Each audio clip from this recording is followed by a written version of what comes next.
It's time for St. Lucia Magazine, your monthly wrap-up.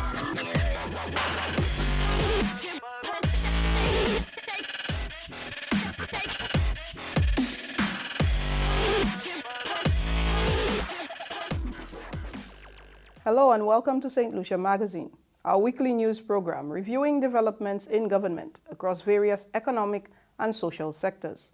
I am your host, Kishma Serrier. In the headlines, the Northern Divisional Police Headquarters is on schedule and the government disburses $1.8 million to farmers. It's time for St. Lucia Magazine, your monthly wrap-up.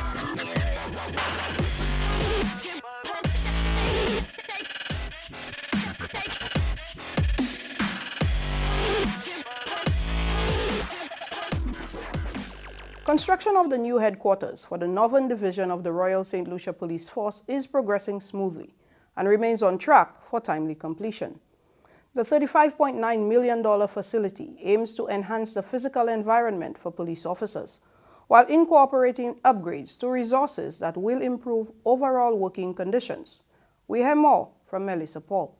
I remember saying to the police, before I leave this job, I'm going to ensure that you have better working conditions. I said so, and I delivered it. And I'm very happy that even though it may not be complete, you have one of the most modern police headquarters in the region. Prime Minister Honorable Philip J. Pierre and his administration remain committed to strengthening law enforcement by providing the Royal St. Lucia Police Force with the resources they need. A pivotal step in this effort was taken on October 23, 2023, when the government of St. Lucia broke ground on the long-awaited Northern Divisional Police Headquarters project, an initiative first proposed in 2016. Construction officially commenced on December 1, 2023, and as of March 2025, the $35.9 million project is advancing steadily. From 2017, you speak about a situation where your men and women and the police force are working in conditions that were not fit for people to work in. I remember coming here in 2021 and visiting the Grocery police station and apologizing to the officers for the conditions under which they worked. And from 2017, a government has had that opportunity to improve the conditions of work for these men and women. They refuse to do it. The Northern Divisional Police Headquarters is being built under a build, own, lease, transfer or bolt agreement between the government of St. Lucia and NIPRO. According to NIPRO's project service manager, Ms. Ginger Biru, construction remains on schedule. The site is in two phases. We have administration and we have accommodations. Right now we are at administration, which is where the bulk of the SSU is the police, traffic, everybody is going to be operating from. We at, I could safely say, maybe 80 to 85% of the construction of the building. We still have the external works to do, additional electricals, but when it comes to plumbing, conduits, and these things, we are on time. We do have some minor setbacks because a lot of the stuff are coming from overseas, and so we're waiting on that. But all in all, I believe that we're on time, we're set to finish.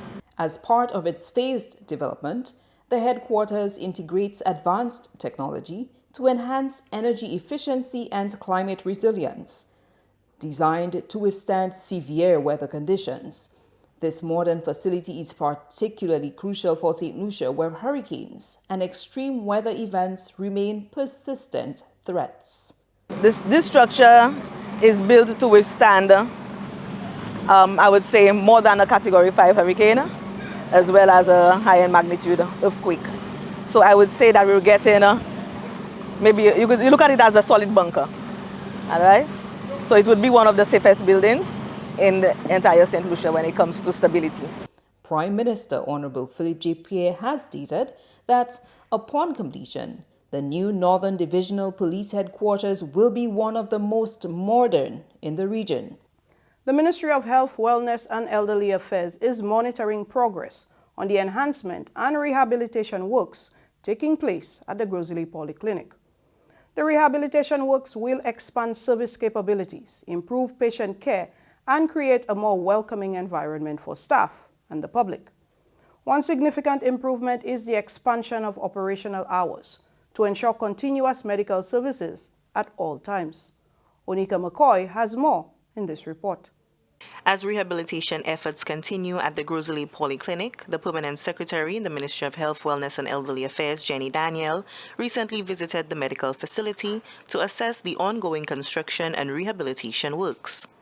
This visit underscores the government's commitment to improving healthcare infrastructure and ensuring that medical facilities meet the needs of the community. The Grosley Polyclinic, a critical healthcare facility in the northern region, is undergoing significant upgrades to enhance its capacity to deliver quality medical services. The rehabilitation project aims to modernize the facility, improve patient care, and create a more comfortable environment for both staff and patients. Ms. Daniel outlined the scope of the rehabilitation work being executed at the facility, detailing the various upgrades and improvements aimed at enhancing the clinic's capacity to deliver quality healthcare services. We are having a look at the works that have been undertaken as a precedent to the extended hours, the application of extended hours to this institution. Basically, we are looking at the establishment of a staff lounge area, as well as other minor extension and rehabilitation of the facility to allow for the provision of extended services to 24 hours at this institution. The intention is, of course, to see to the comfort and safety of our clients and patients who are receiving services here, and also to look to the comfort and safety of our staff who are involved in healthcare, provision of healthcare services. The Permanent Secretary also expressed her satisfaction thus far with the progress of the work done by the contractor and his team, commending their efforts in ensuring the project stays on track to meet its goals. I must say that we are very pleased with the level of implementation that has occurred on the site. We note that the initial phases of the work, the construction activity, have taken place and are satisfactory. We expect that the rate of implementation will continue as it is, or maybe even faster. And we do anticipate that we will have a timely completion of the project, and that shortly we'll be able to announce to the public the commencement of those extended hours in a rehabilitated facility. The upgrades at the Grosley Polyclinic are part of a broader initiative to strengthen St. Lucia's healthcare infrastructure and improve the overall quality of care for all citizens. From the Communications Unit of the Ministry of Health, Wellness and Elderly Affairs, I am Onika McCoy. The government of St. Lucia has stepped in to support the nation's banana farmers with a financial relief package of $1.8 million to combat black sigatoka and to restore production. In a crucial move to support the nation's banana industry, the government of St. Lucia has extended financial assistance to banana farmers struggling with severe crop loss due to the black sigatoka fungal disease. A total of $1.8 million was distributed last week to aid farmers in recultivating the banana fields and mitigating the impact of the disease. The recent challenges stem from shipment delays that left farmers unable to procure banana spraying oil to effectively manage the black sigatoka. This fungal disease thrives in humid and moist conditions, primarily affecting the banana plant leaves, hindering photosynthesis, and significantly reducing yields. Prime Minister Honorable Philip J. Pierre emphasizes the importance of agriculture in the country, highlighting the health benefits of consuming locally grown produce and the significance of food, nutrition, and security. He also expresses his strong support for banana farmers. So this afternoon, and we are going to be doing many more things in agriculture.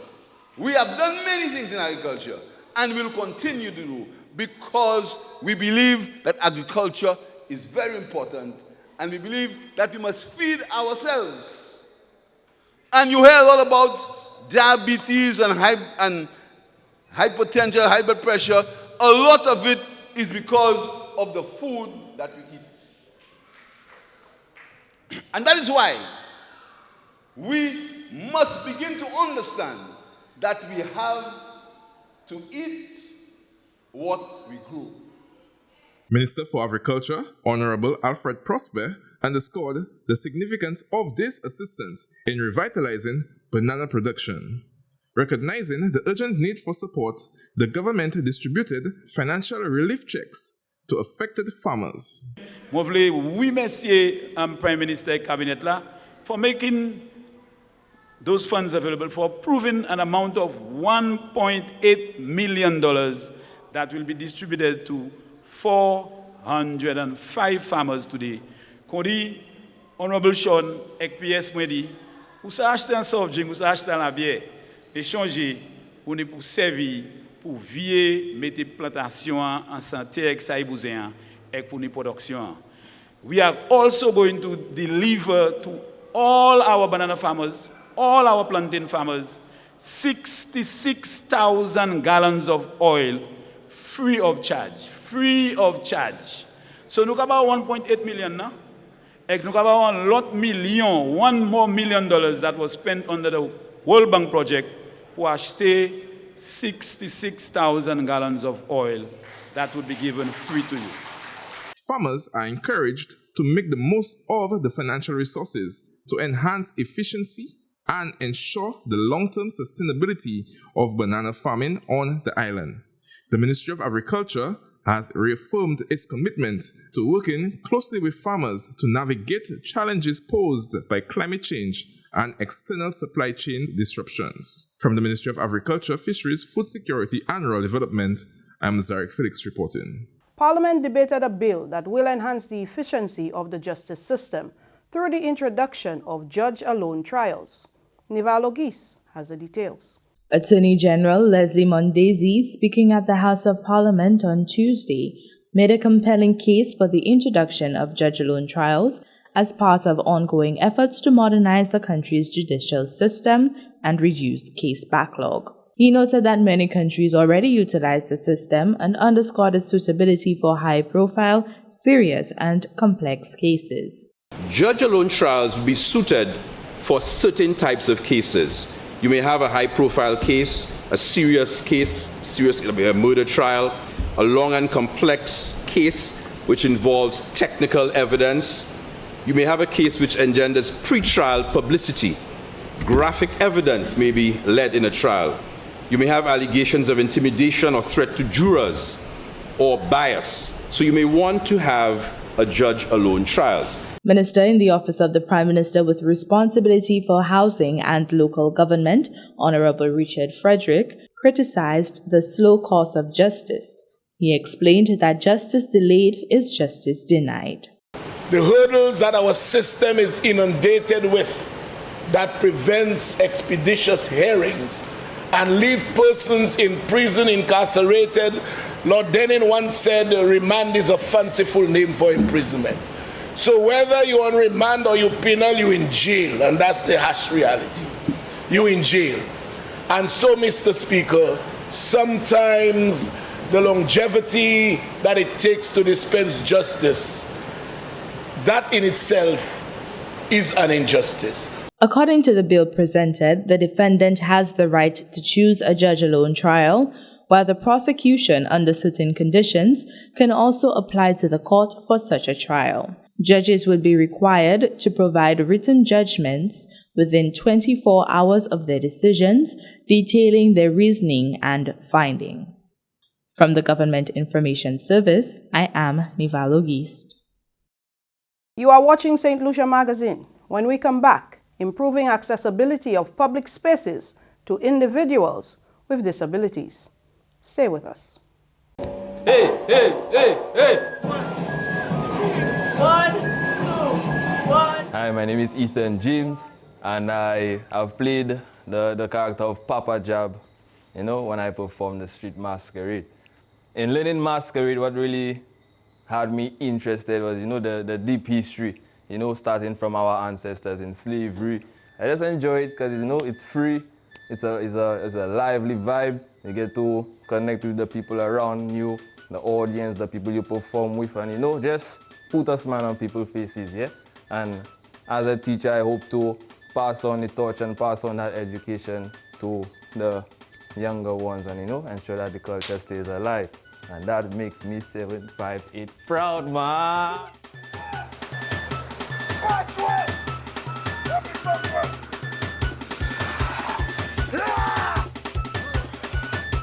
This is our St. Lucia. Welcome back. In what is being described as a progressive collaboration, the development of major infrastructure in the country is now seeking the input of individuals with disabilities. We have more details in this report by Petula Olibert. Officials at the Millennium Highway and West Coast Road Reconstruction Project have sought the input of a key demographic, individuals with disabilities, to inform on accessible amenities that will improve disability inclusion in infrastructure projects and the road network in St. Lucia. President of the National Council of and for Persons with Disabilities, Murphylis James, said the push for inclusion in public spaces will address barriers that impede safety and accessibility for people with disabilities. As persons with disabilities, we bring our lived experiences. And where infrastructure is concerned, for many years, we have suffered due to the lack of accessible infrastructure, sidewalks, bus shelters, which limit wheelchair users, particularly from waiting on public transport, from disembarking public transport, from just crossing from one point to the next. So we are extremely happy that in this major infrastructural project, a lot of emphasis is being placed on ensuring that no group, no vulnerable person, no person with disability is denied their right to access and to move around, especially in public. Program Manager for Infrastructure Partnerships with the Caribbean Development Bank, Sharon Griffith, explained how the CDB is using the dialogue to guide changes to improve accessibility. For the CDB, today, this is a very significant day because we have the opportunity to involve persons with disabilities in doing an assessment at the Millennium Highway and West Coast Road, which is a very key project within the UK SIF portfolio of projects. And during this process, we are integrating some of the recommendations and we're hearing their thoughts for us to feed back into the design where possible, but also for us to remember that accessibility, mobility, and inclusion, these are extremely important and to the Caribbean Development Bank. Accessibility features will be incorporated at specific points along the 44-kilometer stretch of road from the Latok Roundabout to the Soufriere Bridge. Petula Olibert reporting.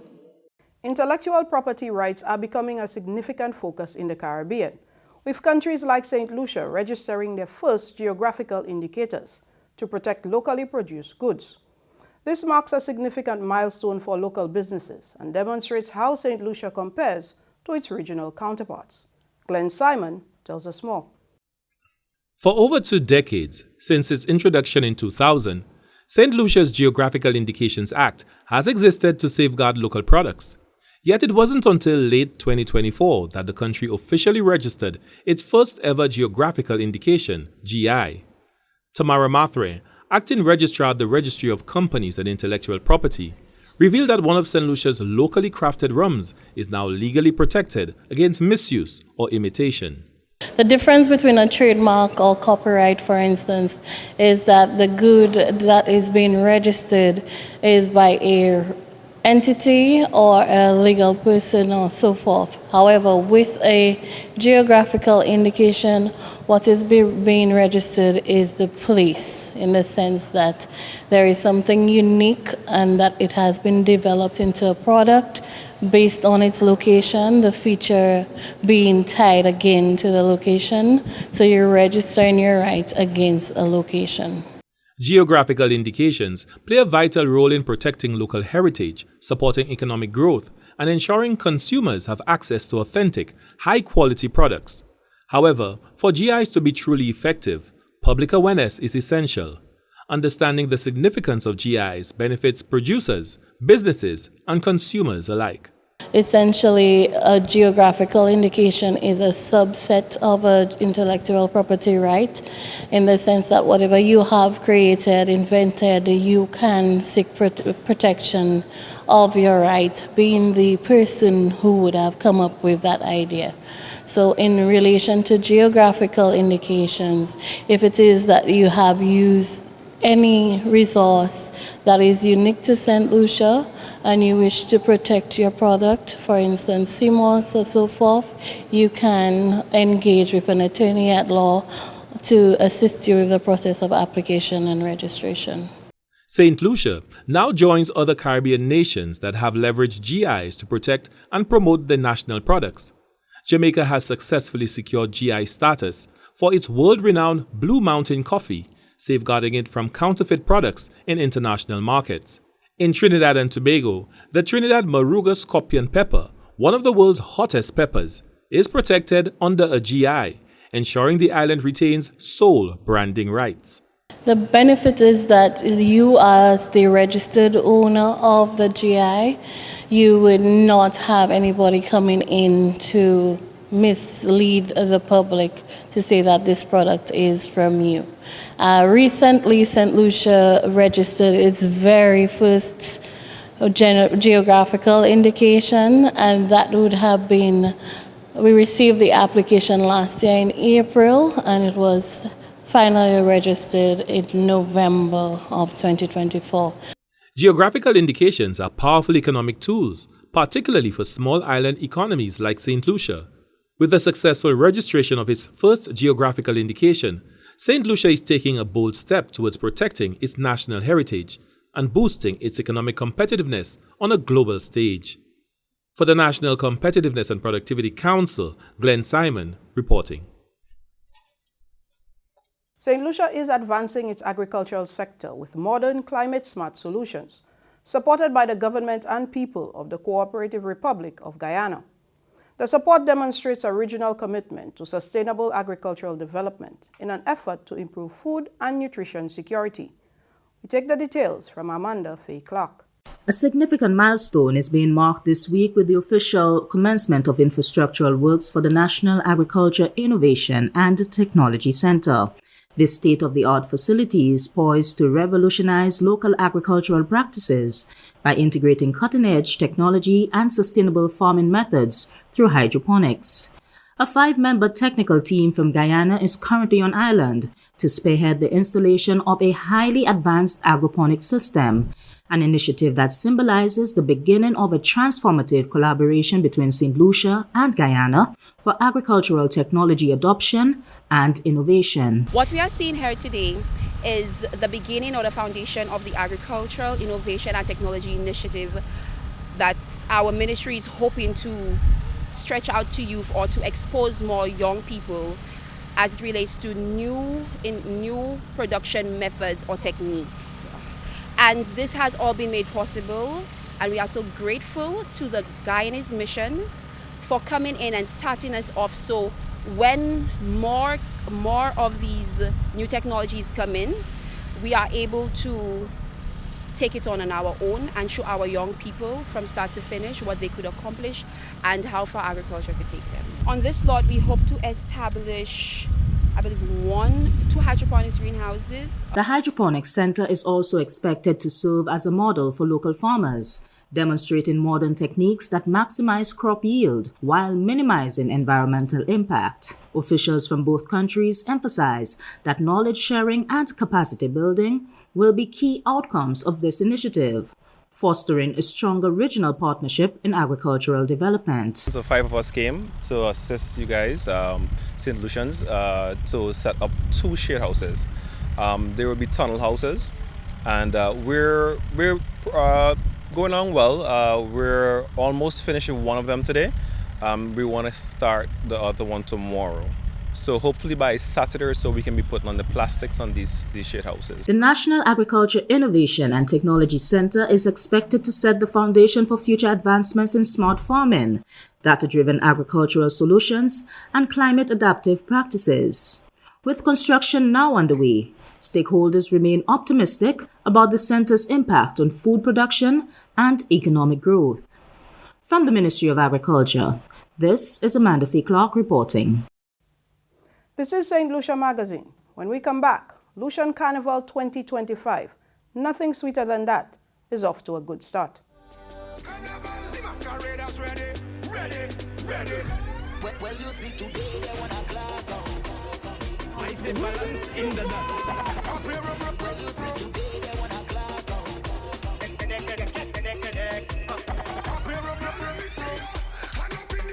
Hello, Miss Grippy Grippy. Come bubble and sit. Hello, Miss Grippy Grippy. Come bubble and sit. Show it. Tick tock. Show it. This is Carnival. Show it. Tick tock. Show it. This is Carnival.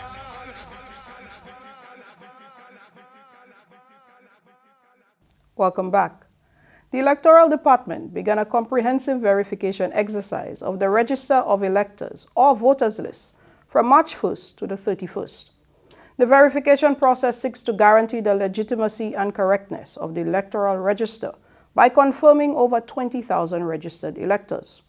The exercise, the department says, demonstrates its dedication to maintaining democratic values, building public confidence, and preparing for elections with a reliable voters list. The verification exercise is premised on maintaining the integrity of the process, ensuring periodic reviews, eliminating duplicate or ineligible entries, verifying active voters to make sure that all registered voters live in their designated constituencies, and increase public trust by demonstrating transparency. The verification exercise is being carried out across the island. The Electoral Department says that electoral staff will be uniformed during those visits and will be quickly identifiable by their attire of blue, black, white, and silver reflector vests, with St. Lucia Electoral Department printed on them, along with their identification badges. And finally, in the recap, Lucian Carnival 2025 is off, with the official launching of what has become one of the biggest parties in the Caribbean. Lucian Carnival 2025 will again feature community carnivals and a host of other activities, including calypso competitions, panorama, National Junior and Senior Parade of the Bands. The 2025 Carnival season runs from June to August, and Kendall Eugene has the details. Anticipation is growing among carnival enthusiasts in St. Lucia and around the world following March 13th launch of Lucian Carnival 2025. Chairman of the Carnival Planning and Management Committee, Tamara Gibson, spoke on the decision to launch Carnival earlier this year to set the stage for an unforgettable season. Well, the season is getting longer and longer, and of course, an early launch gives us more preparation time. And of course, you know, the festival keeps growing, and we have to be ready. So when we launch earlier, it gives us more time to focus and to deliver better products. Deputy Prime Minister and Minister for Tourism, Investments, Creative Industries, Culture and Information, Honorable Dr. Ernest Hilaire, expressed enthusiasm for what he anticipates will be a record-breaking year. Well, I think this season is already so exciting, so much energy, so much vibe, even at this early stage. The bands are reporting that there's so much interest, so much traction, and we can see based on flights, on bookings, what we hear from the hotels. It means it's going to be a bumper Carnival 2025, and that's good news for us.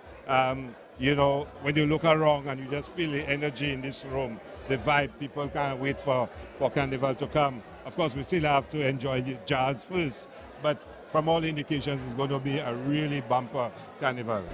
Stalwart sponsor, the Bank of St. Lucia, reaffirmed its support for the festival. Genevieve Downs, acting senior manager for marketing and communications, stressed the bank's commitment to Lucian Carnival and emphasized the importance of empowering local creatives.